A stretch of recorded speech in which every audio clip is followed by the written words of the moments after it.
Today, I am talking about creating eczema safe spaces. What does that mean? Well, when we have eczema, there are a couple of root causes that we have been talking about over the last couple of weeks. And one of those is toxic burden. So, when we are thinking about the environments that we are living in, that we are going to school in, that we are working in, we want to think about whether those spaces are safe, whether they're clean, and whether there are potentially toxins that are causing and triggering our eczema symptoms. So, that is what we are going to talk about today. So, if you want to join us in this conversation, we're going to have a quick 30-minute conversation here. This is our Lunch and Learn Live that I do every Wednesday at 11:30. For the first 15 minutes, we're going to talk about how do you create eczema safe spaces.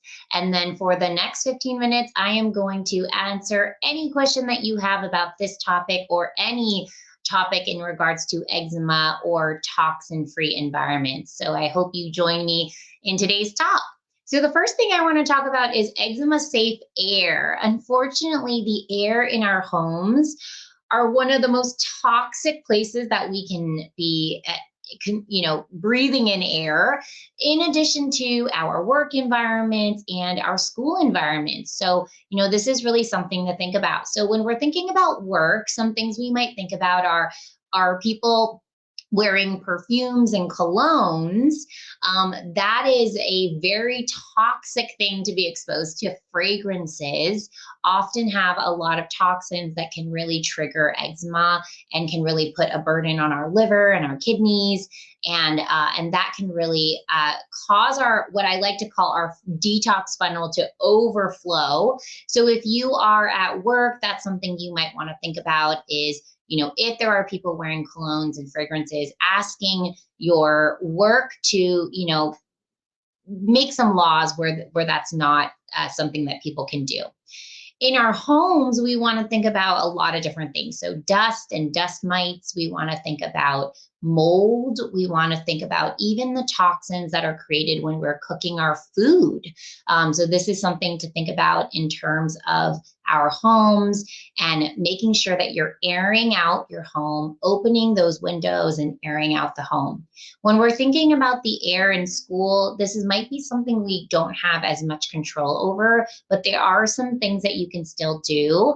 And you can also speak to the people at school to make sure that they're checking for things like mold, that they're making sure that their teachers aren't wearing things like perfumes and colognes, and that can really make sure that the air at the school environment is safe.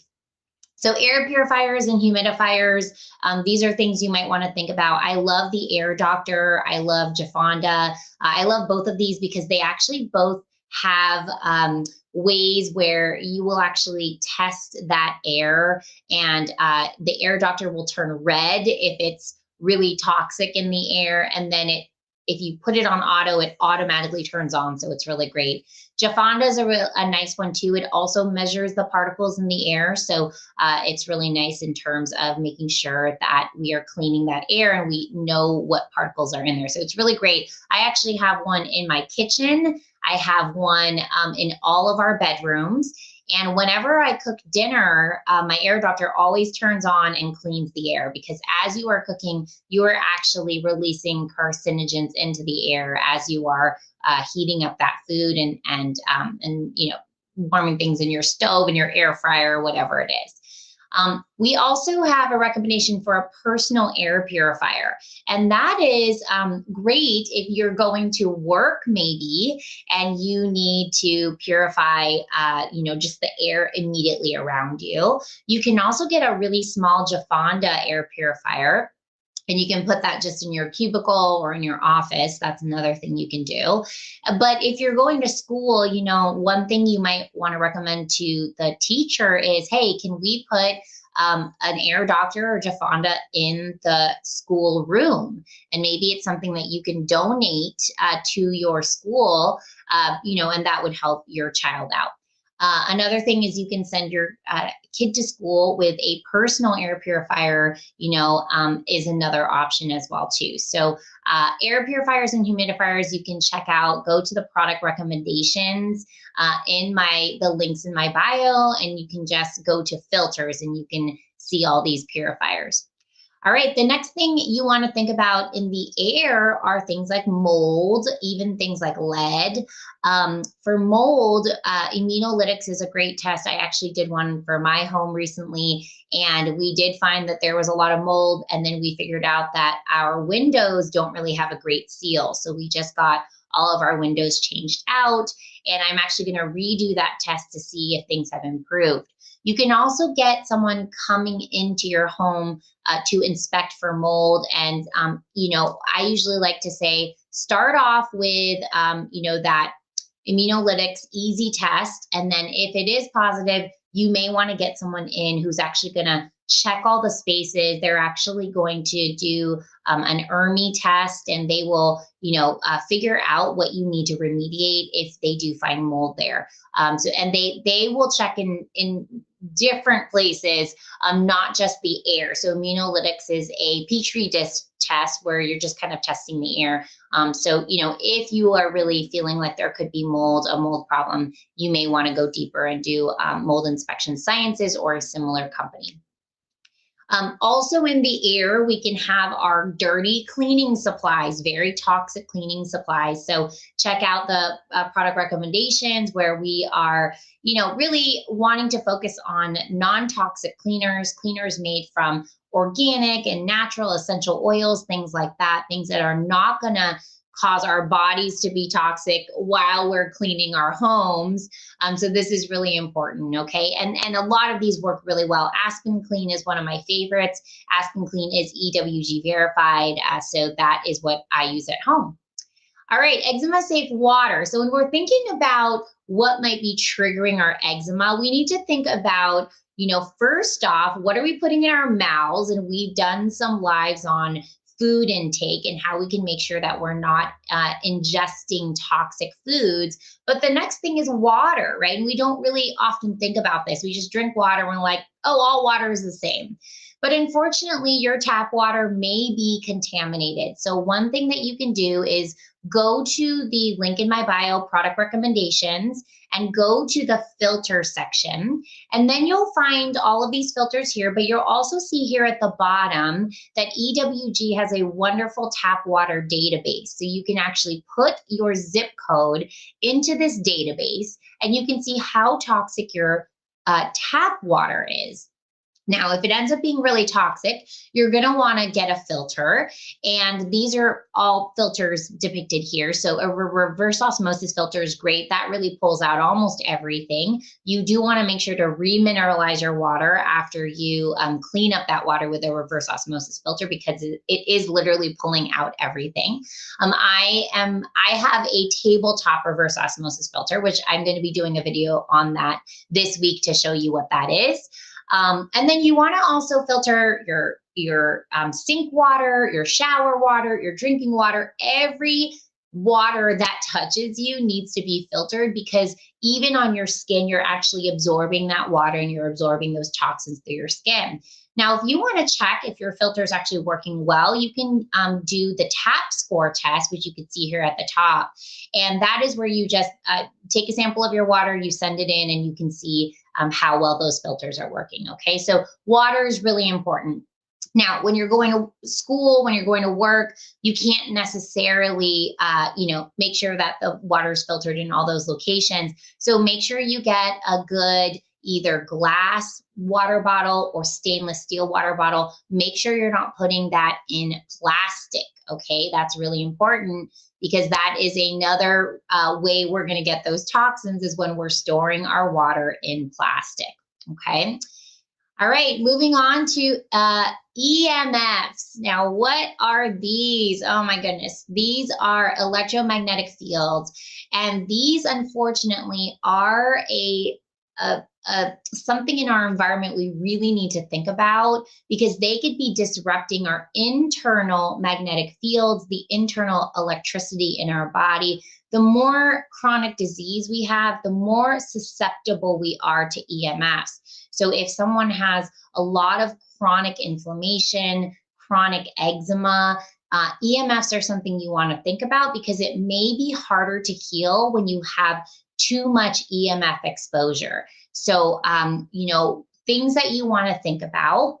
Your EMF exposure is coming from literally everything that's electric. So you have your cell phones, your laptops, but also everything that you keep plugged in, like your TV, your coffee maker, your microwave. These are also releasing EMFs too.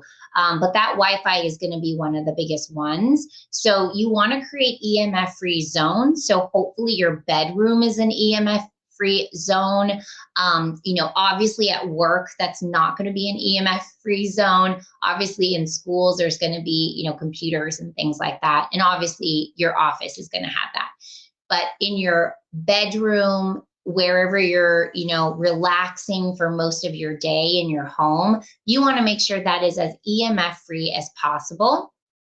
You want to limit your screen time as much as you can, especially for kids.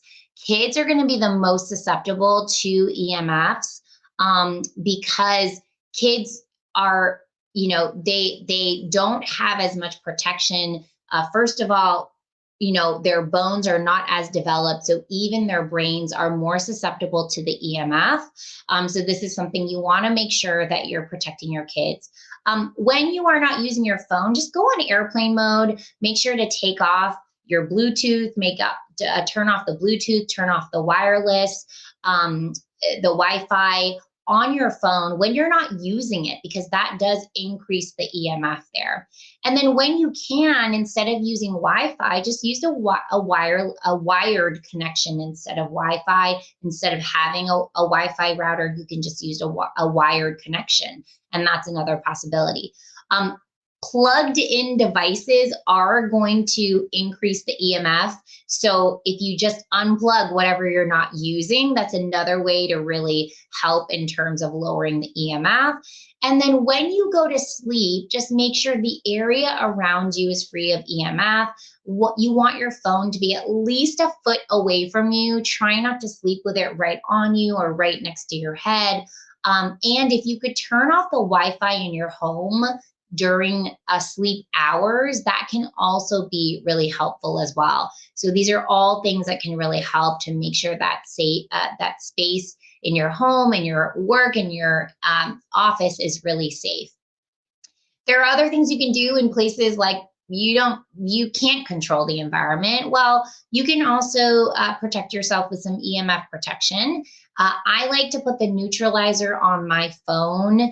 I have done some tests where I have muscle tested patients where they were holding the phone near them without this neutralizer sticker, and then they put the neutralizer sticker on, and then I muscle test them afterwards, and they are stronger. And I also have noticed that people who don't have chronic disease, they don't have as much of a problem with EMFs, but people who do have chronic disease, often when their phone is right next to them, they will actually have a really weak test. So the more chronic disease you have, the more you really want to focus on protecting yourself from EMF. You can put things on your Wi-Fi router, you can put things on your AirPods, you can put something on your Apple Watch, and these could potentially help. Now, they are not going to take out all that EMF. They may neutralize that EMF a little bit so that it's not as harmful to you, but there's no EMF protection that can protect you from all EMF. So the best thing is to really keep those things away from you.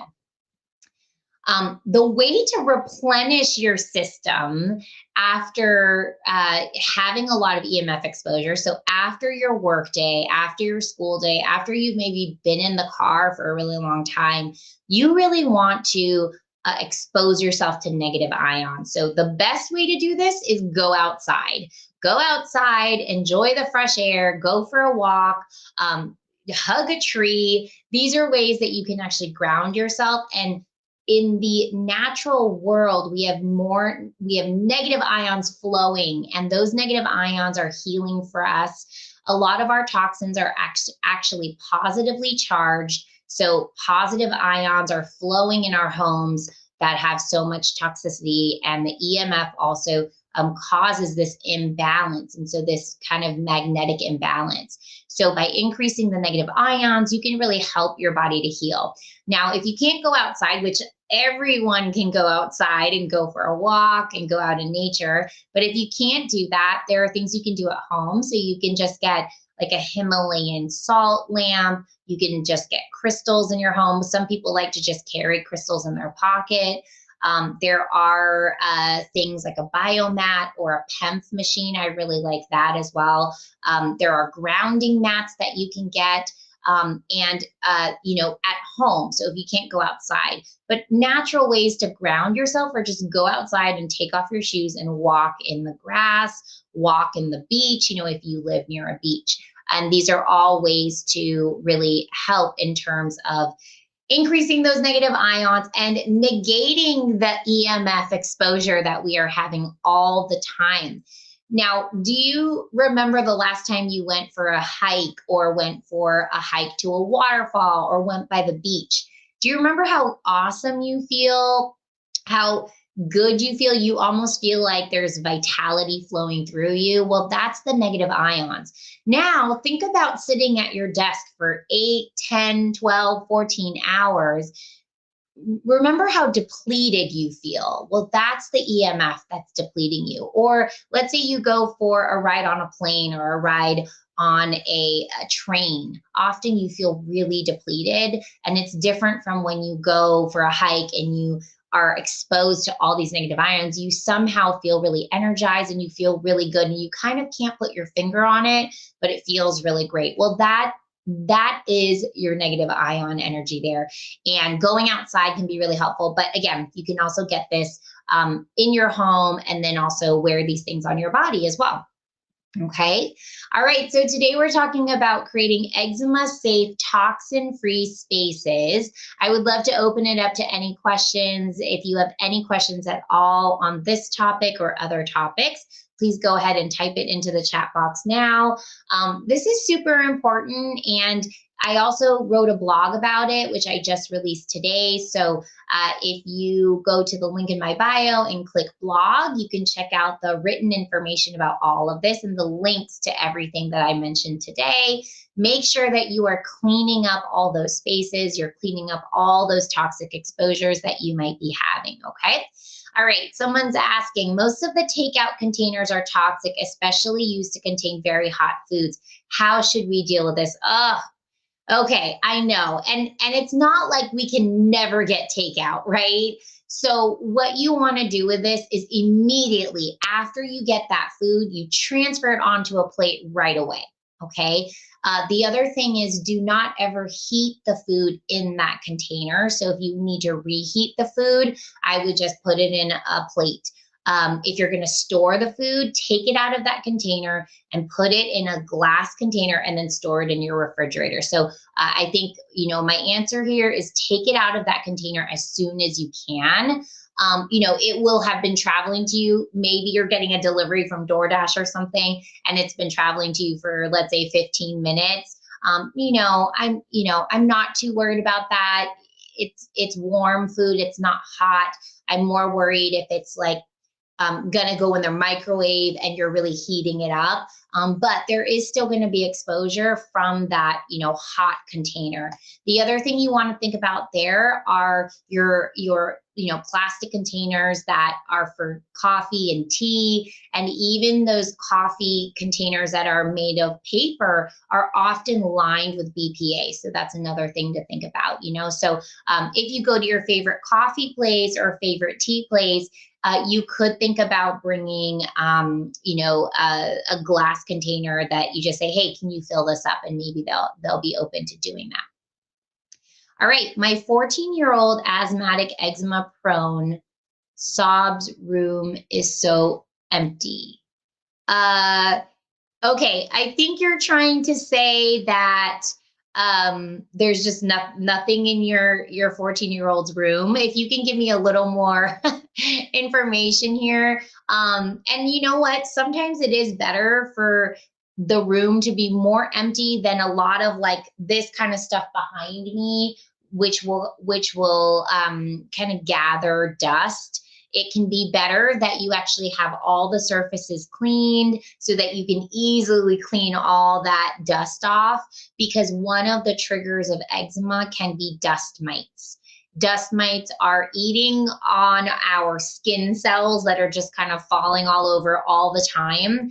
And so the cleaner your spaces are, the better. And if you can just kind of clean those areas really quickly, something like this is a little harder, as you can see. Like I have to actually pick these things up and clean them up. So if you just have clean surfaces, it can be easier. It says, sorry, I got cut off. Okay. Yes, trying to eliminate the dust. Yeah. And the other thing I posted on my story not too long ago, and it's also in our product recommendations, is using a steam cleaner. Using a steam cleaner on your mattresses, on your couches can be really helpful, and your curtains or blinds as well. I know you're asking about that now. So just steam cleaning those, because the steam cleaner, the heat of that will actually kill all those dust mites. And that will be really helpful. Okay, yeah, because it's really hard to clean those curtains in general. And someone saying some of the Chinese soups are super hot. Yeah. Yeah, so I might recommend for those really hot things like the soups, just not to get those delivered, not to get those to go, would probably be my recommendation, because I agree with you. Like if you had, let's say, rice or something, rice and some meat and some vegetables in a container, it's going to be hot, but it's not going to be like scalding hot, like something that was boiling, like a soup. So you may want to think about that when you're thinking about getting your takeout. And then, of course, my recommendation would be to cook your food, to not get as much takeout. If takeout is something you're doing this on a, once in a blue moon basis, would be better, or eating at the restaurant might be better than getting the takeout. And then, of course, when you're eating at a restaurant, unless it says organic, unless it says MSG free, you might be getting MSG, you might be getting pesticides, and so this is something to think about too. So I do like to keep restaurant eating to a minimum if possible, and cooking our food as much as we can, which I know is not possible for everybody, but it's great if it can be done. All right, these are some great questions. So today we are talking about creating eczema-safe spaces. If you guys have any other questions about creating a toxin-free environment, please go ahead and type it into the chat box now. And this is so important. It's a really important thing to think about, is not just what we put in our mouths, but what is surrounding us, because whatever we put in our mouth and touch our skin and breathe in our air is going into our bodies, and that is creating toxicity, it's creating inflammation, and therefore it's creating eczema. Okay, so that is something to think about. All right, if you guys are interested in learning about your root causes, take our free eczema root cause assessment. The link is in my bio, and it is free. And after that, you do have a chance to have me analyze that assessment for you free of charge. So you can do that assessment, and then definitely check out, our resources, the tips that we're going to offer, those free tips. What would be the #1 recommendation to put in the room to help create a clean space? Okay, #1 recommendation to put in the room would be an air doctor or some kind of air filter. So again, if you go to the product recommendations in my link, you can go to the filters. Once you get to the product recommendations, go to the filter section. And then the one thing I would say in the room would be an air filter. I would say that would be, one of the most important. In terms of tools, I would say important would be a vacuum, making sure you're vacuuming your home at least once or twice a week if you have someone with eczema. And then the other top recommendation would be water filters. So if you just did that in your home, air filters, make sure you're vacuuming, make sure you're dusting, and then filtering your water, you're already off to a really good start. If you wanted to kind of improve that even more, you would maybe get a steam cleaner so that you can steam everything. Okay, so those are some top ideas. And then I would also say the cleaning supplies, just making sure that those cleaning supplies are non-toxic would be really important. Okay. All right. Any other questions before we head out? Please type them into the comments box. Otherwise, make sure to check out our free eczema root cause assessment. We just updated it. So now when you do it, you're going to get those free personalized tips, but you'll also get access to coming to our free eczema relief workshop, where I will be giving you an itch relief guide, where I'll be actually analyzing your assessment results and analyzing your journal entries, because you will also get access to our free journaling system. So definitely check it out if you haven't done it already. And if you have done it already, I would do it again because we just updated it, okay? All right, it was great having you guys, and I will be here live again next Wednesday. If you have any topics you want me to cover, definitely DM me and reach out and let me know what those topics are. And if you want to check out the blog that I wrote on this topic, check out the blog in the links in my bio. All right, thanks so much.